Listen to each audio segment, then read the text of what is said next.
یہ ہمیں بیلجیم سے مکرم ارشد عاطف صاحب کی طرف سے موصول ہوا ہے۔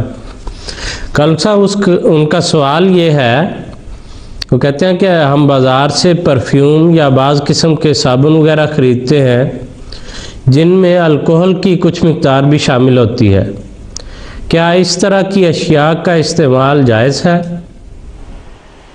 جی، بات یہ ہے کہ حضرت رسول پاک صلی اللہ علیہ وسلم نے فرمایا ہے کہ ما اسکر کثیرہ فقلیلہ حرام، جس چیز کی زیادہ مقدار نشہ پیدا کرے اس کی تھوڑی مقدار بھی حرام ہے۔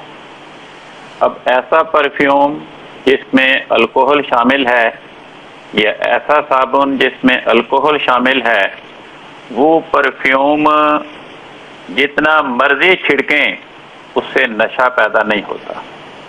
وہ صابن جس میں الکوہل کی ملاوٹ ہے، جتنا مرضی جسم پہ لگاتے جائیں وہ نشہ پیدا نہیں کرتا۔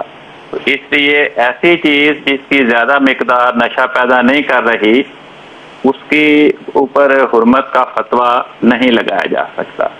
بات یہ ہے کہ قرآن کریم فرماتا ہے اللہ تعالیٰ نے جتنی اشیاء بھی پیدا کی ہیں وہ انسان کے فائدے کے لیے ہیں، البتہ بعض چیزوں میں فوائد زیادہ ہیں، بعض چیزوں میں نقصانات زیادہ ہیں۔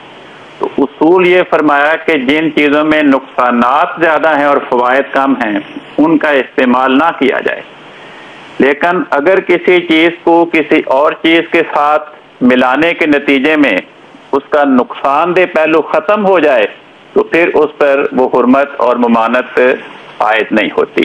اسی طرح جب الکوہل دوائیوں میں شامل ہوگا یا پرفیوم میں شامل ہوگا، صابن میں شامل ہوگا، تو ان چیزوں میں الکوہل کی ملاوٹ کیونکہ نشہ پیدا نہیں کرتی، اس لیے وہ ممانعت کی ذیل میں نہیں آئے گا۔ جی ٹھیک ہے کلم صاحب، بہت شکریہ، جزاکم اللہ۔